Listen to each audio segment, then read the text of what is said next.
Welcome to the Smart Property Investment Show, the podcast by investors for investors. G'day, how you going? It's Phil Tarrant here. I'm the host of the Smart Property Investment Show. I've been doing this for many, many years, and I'm still enjoying it, particularly when I get to talk about cool stuff going on around property and finance. And today's conversation very much around finance. I sort of dial in a couple of times a month just to see what's going on in the world of finance. We all know that property investment is a game of finance. He or she who does the finance best usually gets the best results in growing and evolving a property portfolio. But like myself, finance for you, no doubt, is getting more and more challenging as interest rates continue to bite and serviceability requirements continue. But I'm hearing around the traps that lenders are starting to tweak some pricing and policies around fixed rate mortgages. So when I hear that happening, it normally indicates something going on, and I get curious about it. So I want to find out about it today. I've brought in to the studio in person from Finni Mortgages, their head broker. Is that what you call yourself these days, Eva Loisance? Loisance. Can be anything, yeah, head broker. Head broker, top broker, number one broker. So is my facts true? Something's going on. What are the lenders up to? Things going on. So it was all over the news this week that NAB offered a reduction in the fixed rate for owner-occupier loan at 5.99%. So that went all over the news, but they were not the first, but definitely the first of the big four. And that's sort of stirring the conversation again of, is it time to fix? And is that a 3-year fixed rate, is it? 3 years, A 5.99? Yes. So owner-occupier? Owner-occupier at 70% LVR. Okay. So there's always caveats. Yeah, but most people that have had properties for a few years probably could maybe. So essentially you'd refinance Yes, into that if you wanted probably, to. yes. And so if you're currently with NAB, it'd be a whole new application. You couldn't just call up and say, hey, give me that fixed rate. Yeah, they might. I don't know if it's new customers only, actually. Yeah. Okay. All right. So 5.99%, principal and interest. Yep. Owner-occupier. 70%. 70%. Yes. Okay. Yes. And is that a good rate? It is. What would you be? So if you were P&I 70% variable, what would you be at with NAB? You circa? probably would be just over the 6%.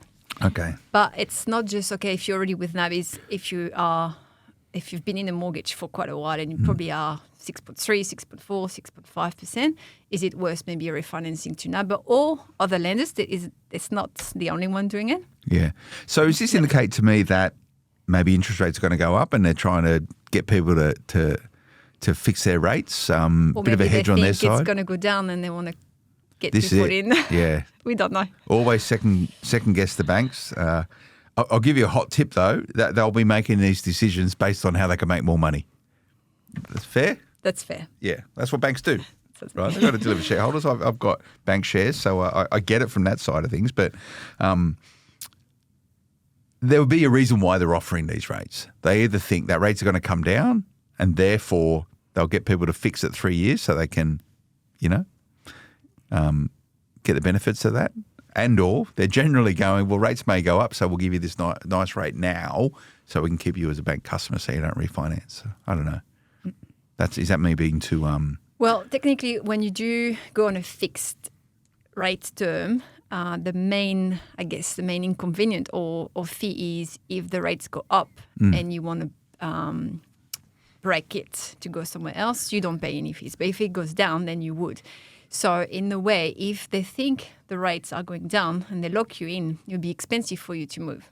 So there's definitely a tactic there to lock in client for at least 3 years. Hang on a sec. So if I fix my rates and rates go down, I've just still got to pay the rate at wherever it is. But if rates go up and I'm fixed here and I want to shift, they'll go, yeah, you can move to variable because you're going to pay more. That's right. So you're betting against a house. House always wins. Yeah? You'd like to think? Like I know people have played this, and I've done it myself, thinking I was smart and clever at particular points. Going, yeah, I'll fix because I reckon I can.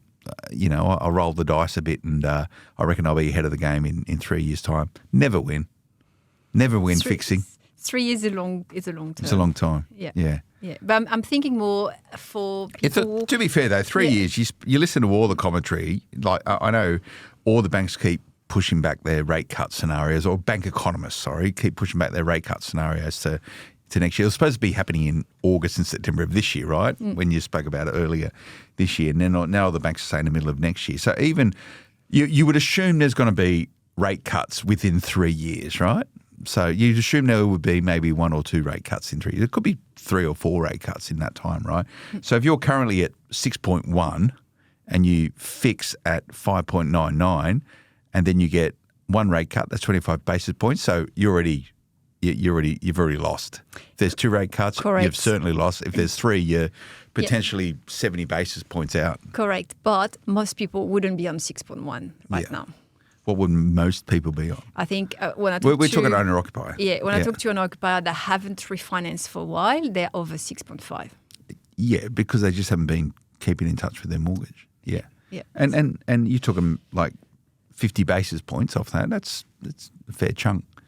And always be the rhetoric around it's predictability, you know what your repayments are. Even if it goes up, you're protected. And this is a bit of scaremongering right now around I see an rate advantage rises. for people maybe that have been a bit struggling, that are, if you feel that there's going to be another rate rise next month, so that would be 0.75% basis points, up. So 3 rate cut coming. If you feel like, okay, I'm struggling and it's not going to make it, at least you know what you're fixing it for. You know you can afford what it is now. Yeah. Even if maybe in the end bit you might be a bit worse off, I think it's worth considering. And again, NAB is the only one that does it in the Big Four so far. They were probably going to follow, but there are other banks, other lenders that do for 2 years.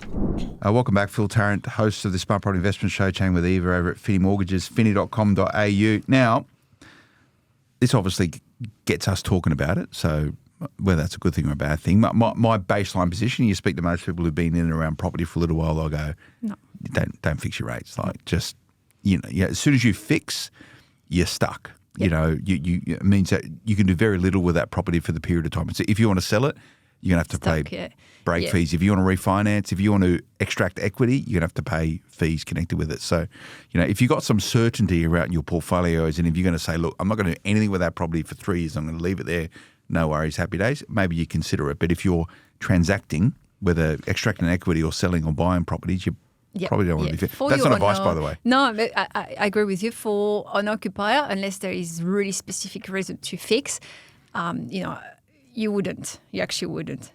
Especially if you've got an offset, you would lose the benefit of the offset. If you're looking to invest again, there's so if you've got spare cash in an offset, and you fix the whole lot, you lose that benefit. And I'm sure you could easily run the numbers, right? Where you go, if you're paying 6.4 now and you go to 5.99, however, you lose the benefits of a couple $100,000 in offsets. You'd be chalk and cheese the numbers. Yeah. So the owner-occupier space is probably not the one that would be looking at fixing unless you are struggling financially and you want certainty. Yeah, but also if you fix your own occupier rate and you're looking to invest in property, it's very hard to take equity out of there. You can do it as a new split, but you're stuck with that lender. That bit fixed. Yeah. And with the lender that you fix with. So if they're not really good at getting cash out or you can't service more with them, you're stuck. So NAB's got the headlines around. Who else is some of the second-tier banks to do this and non-banks? Yeah, so AMP's done it for a while. Newcastle Permanent's done it for a while. Ubank, ING. Okay. Yeah, there's a few. Yeah. Are people calling you up saying, hey, I want to fix my mortgage? No. No one? Hasn't been. No. Okay. Because we're hoping we Do you want people to tune in just to go, hey, Eva, I want to fix my... I know why you're here now. No. I know why you're here. You're trying to get people to fix their mortgages. No, but I think there's a very specific space into investment lending where fixing might actually be very beneficial. Okay, well, let's talk about that. So obviously you can get fixed at owner-occupier, 5.99. Are they offering fixed, as in lenders, fixing competitive pricing at interest only? Yes. Okay. What sort of numbers are you seeing? So there are a space for investors where they get to 90% LVR, so high LVR interest only, where the rates get a bit out of control. You look at 7.5%, sometimes fixed, variable. Okay. Variable, and that's where I think there is some options there. If you end up being with lenders that do offer only rates over 7%, there are actually other lenders that you might fit into that can do fixed term, 2 years, for around 6.5. So it's almost 1% different.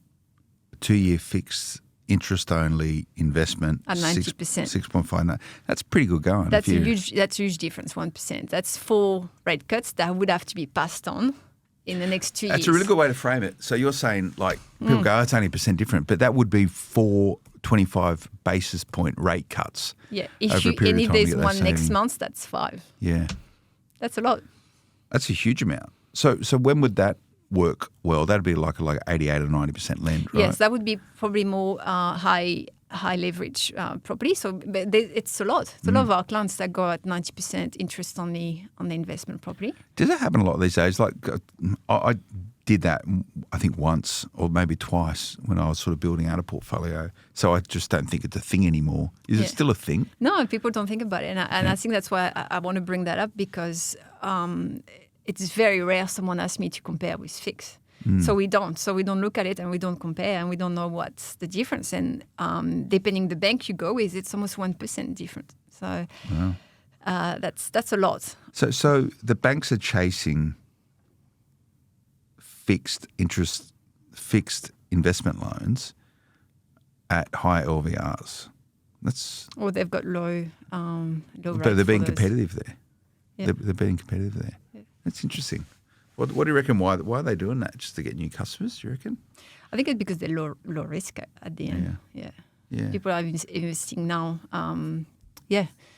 Be a low risk of selling the property within 2 years of defaulting.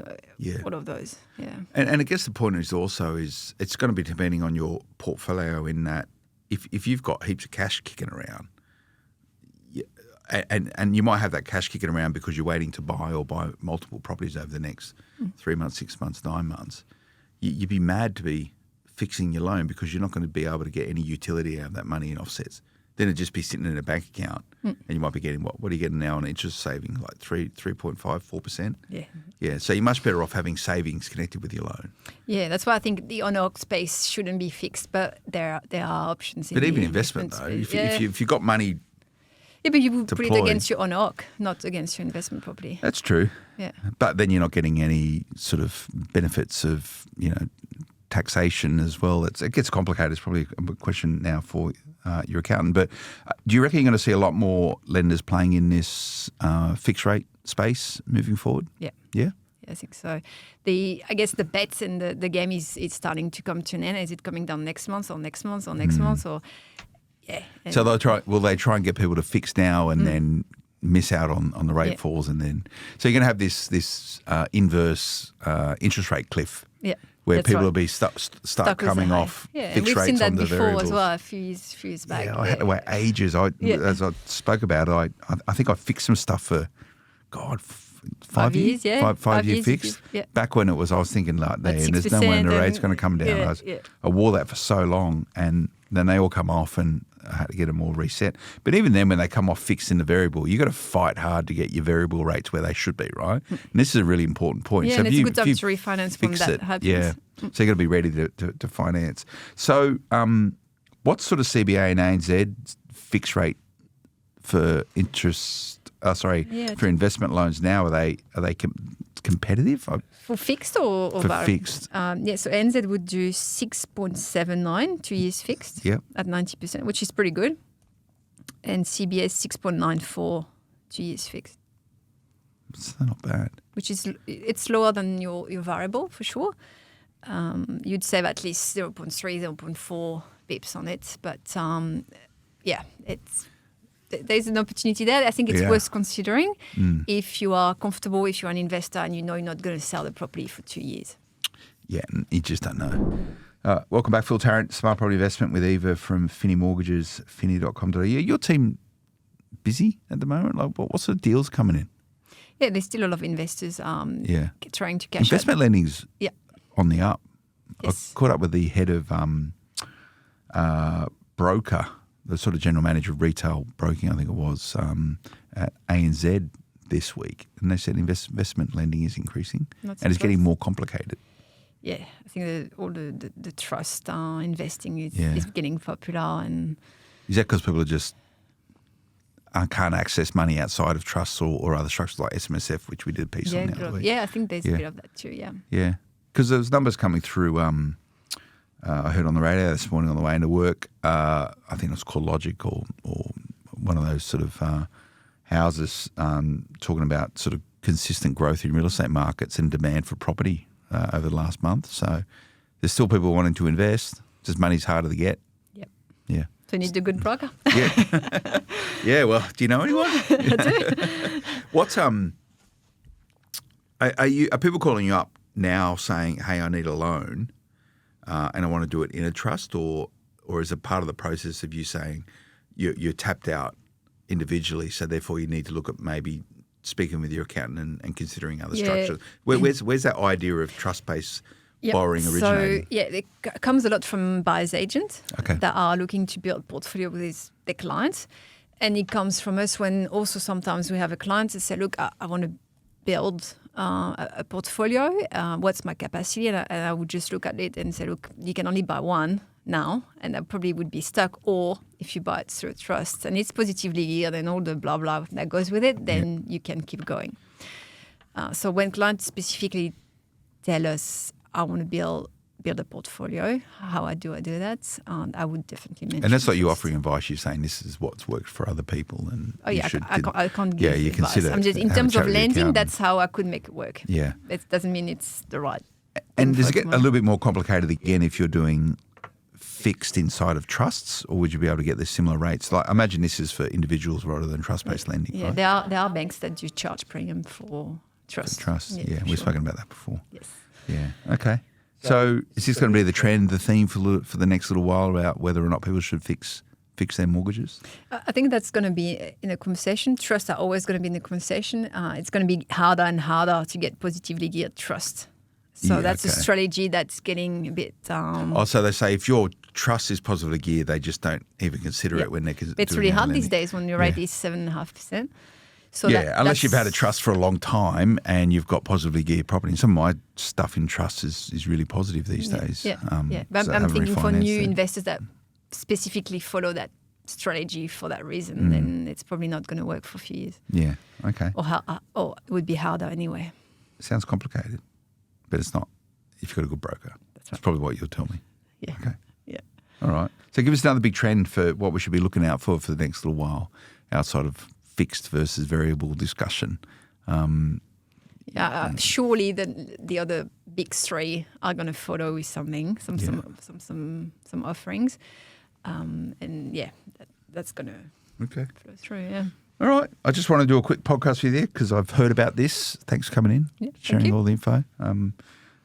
You guys are still able to find time to help Aussie borrowers out? You're not saying, no, we're too busy. You're cool. No, we just got a new guy. That's great. So you got a new guy. That's great. It's good. So we've got more capacity in that sense. Yeah. Okay. Yeah. Is that investor stuff, but also if people just want to look at their principal place of residence? Oh, yeah, of course. That's the easy part. That's probably should be start, right? Like, do you normally, when you do an investment loans for people, do you always say, hey, where's your principal place of residence? We look at the whole picture. And sometimes we do need to refinance, restructure things a little bit to make it work. Yeah. But we would never just look at one thing. Otherwise, you might make mistakes. You really need to look at the whole picture. All right. How do people track you guys down? So finni.com.au. Just put details in there and we book an Someone give you a call? Yeah. All right. Thanks, Eva. Well, thanks for coming in. And as I mentioned at the top of the podcast, I'm sort of super curious about this because it's all about finance. Your ability as a property investor is how well you do the finance bit. And my recommendation, I've been chatting about this, is always be prepared when it comes to finance. You never know what's going to pop up, but should rates change, should you want to capitalise on other opportunities, you want to make sure you can be nimble. And if you spend months trying to get your stuff together, like your tax returns and et cetera, it can really slow you down. So get yourself in order. Thanks for tuning in, smartpropertyinvestment.com.au. You can find us on social media, Smart Property HQ, or Instagram, Smart Property Investment. We'll see you again next time. Until then, bye-bye. The information featured in this podcast is general in nature and does not take into consideration your financial situation or individual needs and should not be relied upon. Before making any investment, insurance, tax, property or financial planning decision, you should consult a licensed professional who can advise whether your decision is appropriate for you. Guests appearing on this podcast may have a commercial relationship with the companies mentioned.